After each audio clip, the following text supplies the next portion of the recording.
I still can't, to be honest. I think there are a lot of really you can't those sub-regions. Can you at least tell the difference between Nova and the yes, Tidewater? Nova and literally everything else in Virginia I can. See, because this map though has Nova as in the Tidewater which region, is which is not a questionable. thing. If they were gonna like poke out cities here, like they did with Austin, they really should have poked out DC and its suburbs. I think. Yeah. Well, but I think once you start doing there. that, is that like then the Tidewater gets real small. Like, Yeah. Well, it kind of is. It is a small and insignificant region. It is. Zoinks. It is a small but vital region for your nation's defense, Joe. Yeah, well, there are a lot of ports. I call imperialism, but that's another topic, I think. Well, I think the biggest thing that I like that this map includes is the distinction between the different parts of the West Coast and the Mid-Atlantic region. Because specifically, New York is such a big city that it has virtually taken over all of Philadelphia and New Jersey. So, and I mean, it doesn't extend as far as I would think into Connecticut, but that's okay. I can let that slide. I like how there's Southern California. SoCal, bro. Well, I mean, SoCal is distinct from Northern California, which is then itself distinct from, the Pacific Northwest. I mean, and actually, what I'd really like to talk about here is there's an interesting border in Oregon and Washington, which is the difference between the Pacific Northwest and the mountain frontier. And so I'm gonna kind of zoom out of this regionalism that this map kind of descends into, and I'm gonna present a different maybe approach, a kind of more totalizing approach. Go ahead. Which is you have coastal culture, essentially. Coastal culture. You have city cultures, and you have frontier culture. And even if there isn't a frontier anymore, the status of certain regions as frontiers in this nation's history continues to inform the regional self-identification today. So, for instance, somebody from Idaho is going to be more likely to identify with somebody from Nebraska than they are with somebody from Washington, even though geographically they're closer to the coast. I don't know. Interesting. That's a good point.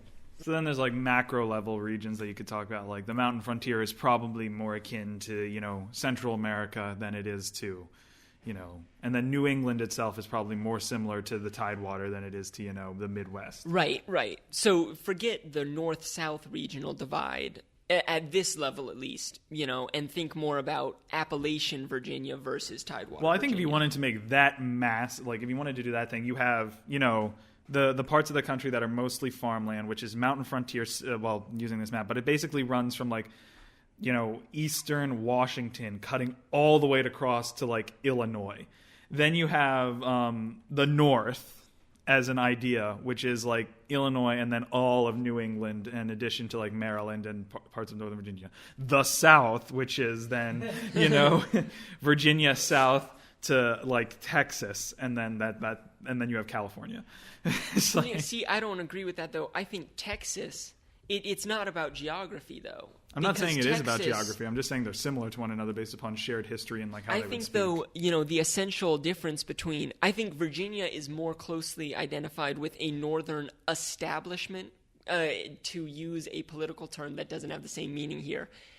Virginia has been settled since the beginning of, colonization. I mean, it was the first permanent colony. So the cities and cultures in Virginia are established. They're not frontier anymore, right? And they haven't been, for hundreds of years. Texas, on the other hand, is still recently a frontier area. And so the culture of Texas is more closely identified with an idea of a frontier.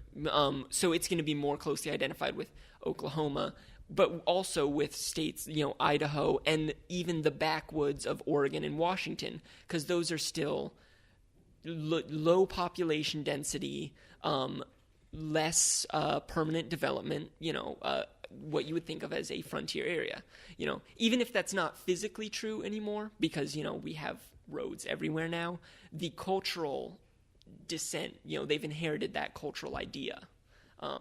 Is there an argument that can be made from development, like differing levels of development lead to and different types of development make or at least differentiate people's cultures? Because again, from a outsider's perspective, it seems like, New York. So New Yorkers, right? They're city people. They're very urban. They have places to go, meetings to be. Stereotypically speaking, that's what I. No, New Yorkers are grew up. assholes.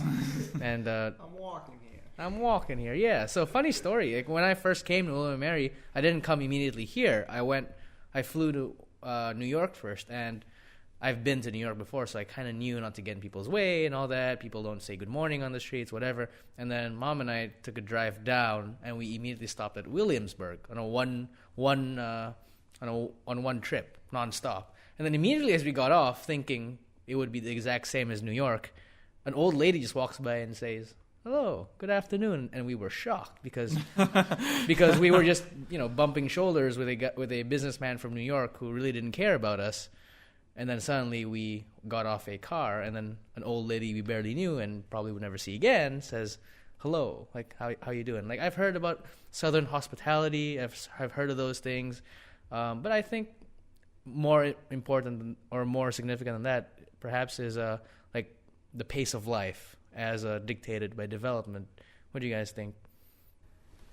I think that's a really good point, and I think that has a lot to do actually with the coastal non-coastal divide, don't you think? Because the consequences of the coast is quicker transport, quicker moving of information, more contact with more distant areas. I think that plays a lot into the way our culture develops. I mean, that still doesn't. I think Vince is onto something when he talks about the development, but I don't know that it's necessarily geographically determined because, we can look and see that there's a distinct culture between, say, Charlotte, North Carolina, and, Boston, similar sized cities, but clearly a distinct culture. And I think it has something to do with, Charlotte historically, was developed more slowly, wasn't industrialized, doesn't have the same kind of development history that Boston has, where Boston is an industrial trading city, So yeah, I think Vince is absolutely right when he says pace of development and type of development are going to be good macro, directives or indicators, for culture. Well, especially since all the cities in the South, like they were trading cities, but like the type of trade they did was distinct and different. Because like it was based entirely upon agricultural products. Basically, all the agricultural products from everywhere around come to the city. You just call slaves products, William? No, I called like cotton. And, I was going to say and labor, but and labor. I was deciding whether I wanted to be the edgy guy. Thanks for taking it for me. Let's not get into economic history too much, but well, I was just going to say mostly of what they output. Yeah, like what is shipped out of the country. And because the Atlantic slave trade was ended long before slavery was actually ended.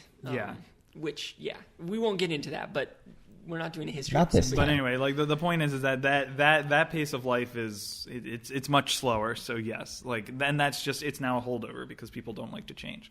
So So on the change note is scary, to be of fair. Change is scary and people don't like to change, we are going to take some last thoughts from people, and good segue. And the last thought I want from you guys is, what is the most important determiner of regional culture in the U.S.? Even if there are other confounding factors, what's the most important one to you? Joe, why don't you start us off? Wow, that's a good question. I would say...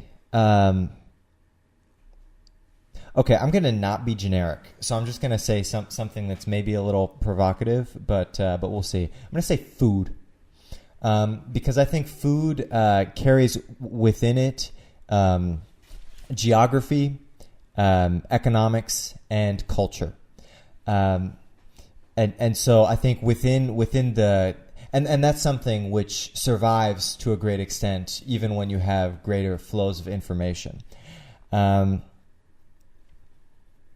Like the example I'll give, y'all ever had Buckeye candy? No. You ever heard of Buckeye candy? That's a solid no. No. Well, that's how you identify an Is it Ohio. an actual right buck's eye? No, but it looks like one. What it is Ohio's called the Buckeye State. It's got a tree called the Buckeye, which has like a specific kind of nut or something. I don't know. There aren't actually that many of them left, but there were in 1803. And so as a result of that, you get they made a candy which looks like this nut, which is basically peanut butter and chocolate together. It kind of tastes like a Reese's peanut butter cup. And that's something which could exist only because of the combined and specific geography, history, and materials available in Ohio. So I'm going to say food. So next time I have chicken waffle or fried Oreos, or if I ever try a fried beer, I'm going to think Jesus about that. Christ. Fried Oreos? Fried You've Oreos never are had a American fried culture. Wait, you never had fried Oreo? God damn. Joe, we're gonna have to give you a The fried guy Oreo. not from America's already had it. Fried Oreos, man. So, Vince, what are your thoughts on this? So I've only been in the States for like 2 years, perhaps in total 2.5. So Well, even more generally, from your own personal yeah. experiences. So I was going to modify my words with this qualifier because I will be saying something generic. So I apologize, but it either is coastal versus non-coastal or West Coast versus East Coast. Again, I don't really know much about the flyover states, so I apologize. But Well, the first thing is don't call them flyover states. yeah, right. Okay, fine. The Midwest and the non-West Coast, East Coast, because that's where I see the biggest difference. I live in the East Coast right now, so perhaps over here, I still see that the a difference in development, I think, is also there. I find that the more developed a city is, the more it is less focused on its traditional cultures. Like, what is a traditional New York meal? If maybe the delis, unclear. But if you ask a Virginian, like for example my roommate Adam, I'd ask him what's a traditional Virginian meal. He would say something like corn casserole or something like that. I'm like, isn't that just cornbread? And he's like, yes, it is exactly just cornbread, but better. Or chicken waffles, that sort of thing. Maybe in my time here, I will find different arguments, but as of right now, I think that's where I'm going to stick my opinions. Yeah. Okay. So, William, as our resident coastal elite, you get the final word. So I would say mine's going to be really arbitrary, but it's whoever you feel most at ease with, and that's the region you need to assign yourself to. That's good. That's good. Which is really kind of difficult to ascribe because for me, I've lived enough in two different, like actually what are noted as distinct regions, i.e. the South Atlantic when I lived in Richmond and in the Tidewater when I lived in D.C. I don't know that necessarily D.C. is the same as the rest of the Tidewater, but I think there are some similarities. That they are distinct from each other.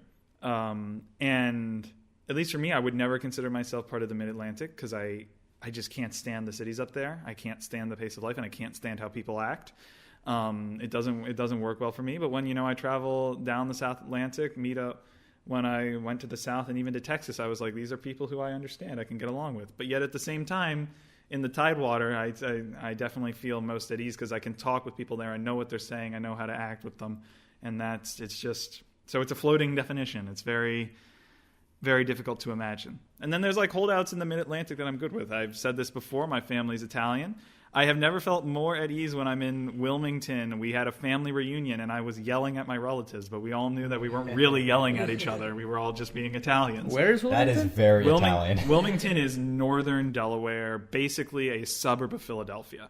So it's just kind of what we do, at the same time. But then, like, there are some parts of, the South Atlantic that I can't exactly stand, like Richmond. While I do like the city, it is still in some ways very much stuck about 50 to 60 years in the past. So it is it has its struggles. But I could live there. So and I would be happy with it. So on that note of ambiguity and uncertainty in cultural identification. So what's new? we're gonna let you listeners go. We are affiliated with the College of William and Mary, but we are editorial. We do not represent their views. And be sure to check out the podcasting network.